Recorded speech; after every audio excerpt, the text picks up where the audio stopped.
Sewaktu menjalankan tinjauan di kawasan Bandara Ipoh, ada di antara kumpulan kami telah dilabel sebagai skamer. Perkara ini berlaku kerana terdapat penduduk di sekitar EB tersebut yang telah mewar-warkan melalui WhatsApp grup komuniti taman dan memberi amaran supaya tidak membuka pintu sekiranya terdapat kehadiran anggota KKM, termasuklah ada yang berpakaian seragam lengkap jururawat yang datang untuk membuat tinjauan kesihatan kanak-kanak. Mereka melabelkan kami sebagai sindiket pemerdagangan manusia.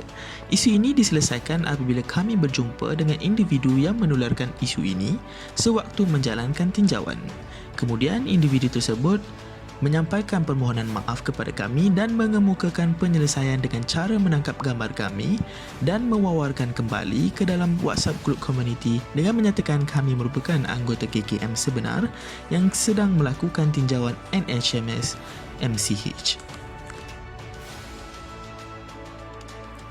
Semasa tinjauan dijalankan di Ipoh, iaitu fasa pertama, salah satu kumpulan tinjauan kami telah berhadapan dengan cabaran yang agak menguji, iaitu berjumpa dengan responden yang agak panas baran, sehingga borang kebenaran dikoyakkan kemudian dicampak ke hadapan para petugas tinjauan. Mengikut senarai yang telah diberikan oleh pihak AKU, kami telah diberikan senarai tempat kediaman yang layak, iaitu terdapat kanak-kanak bawah 5 tahun.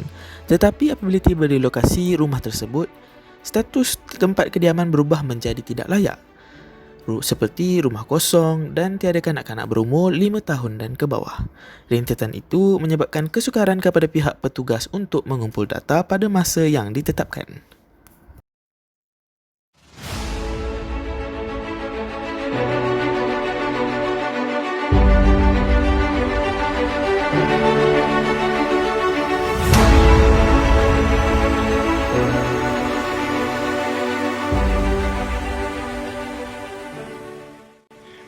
Ketika tinjauan ke rumah responden dilakukan, terdapat masalah yang dihadapi oleh para petugas seperti tablet tidak berfungsi secara tiba-tiba dan ada kalanya pula data modul yang diambil hilang sehingga menyebabkan setiap kumpulan harus menangkap layar terlebih dahulu sebagai langkah berjaga-jaga atau kadang-kadang perlu melakukan pengumpulan data untuk kali kedua bagi mendapatkan data yang hilang tersebut.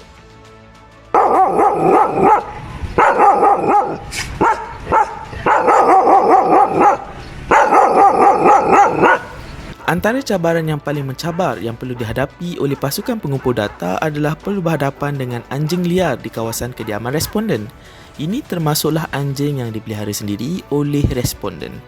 Risiko yang dihadapi lebih tinggi lagi apabila perlu berhadapan dengan anjing yang ganas yang menyerang para petugas tinjauan. Saya Amin daripada Wartawan Jalanan. Sebentar tadi saya telah terima sebuah video yang tular di sosial media berkaitan seorang pengumpul data dikejar oleh anjing. Jadi untuk kita ketahui dengan lebih lanjut, mari kita tanya pengumpul data tersebut. Saya jemput Cik Huda. Cik Nurul Huda, boleh saya tahu tak apa sebenarnya yang terjadi di lokasi kejadian? Sebenarnya masa tu bukanlah betul-betul anjing tu kejar, tapi kebanyakannya ialah bila dah kita ni jadi pengumpul data, memang kebanyakannya responden kita ni daripada pelbagai jenis bangsa Cina, India, Melayu. So kebanyakannya memang kejiran tu banyak anjing. Itulah dia cabaran dia. Kena menghadapi anjing tu dulu, barulah menghadapi tuan rumah. Okey, itu je. Okey Cik Huda. Selain daripada cabaran dikejar oleh anjing tu, ada apa-apa cabaran lain ke yang pasukan pengumpul data? Kalau ikutkan tu memang banyak. Okey, contoh macam biasalah kita ni banyak jenis skamer kat sekarang ni kan. Dunia ni banyak skamer. So kita orang banyak kena cop skamer sebab orang tak kenal kita kan. Dia tiba datang rumah nak minta data apa semua, so memang kena cop skamer, tahu-tahu kena cop skamer.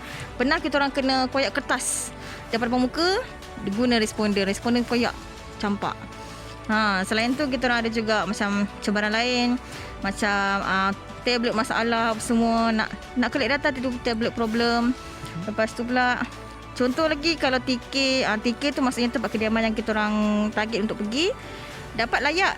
Tiba-tiba bila kita orang pergi kat kawasan tu tiba tak layak. Maksudnya macam rumah kosong. Itulah dia. Yang kelima tadi yang tu. Yang anjing tu lah macam masalah sikit. Bahaya untuk kita orang. Begitu banyak halangan dan cabaran yang telah dilalui oleh pasukan pengumpul data yang kita dengar tadi.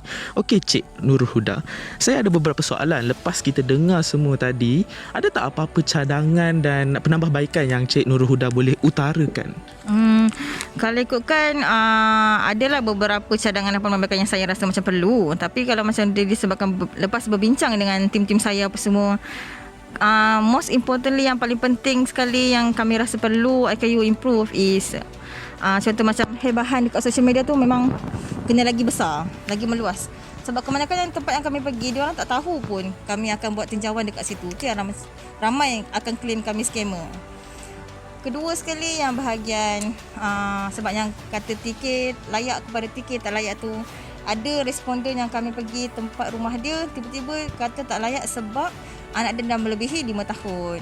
So sebab itulah dia harap IKU boleh improve lah bahagian tu. Contoh macam kalau kami nak buat survey tu pada tahun hadapan, kena anggarkan umur kanak-kanak tu tidak melebihi 5 tahun masa kami datang. Itu saja. Okey, itu dia semua yang telah diutarakan oleh pihak pengumpul data. Jadi sekian, itu sahaja daripada saya, laporan daripada TV Jalanan.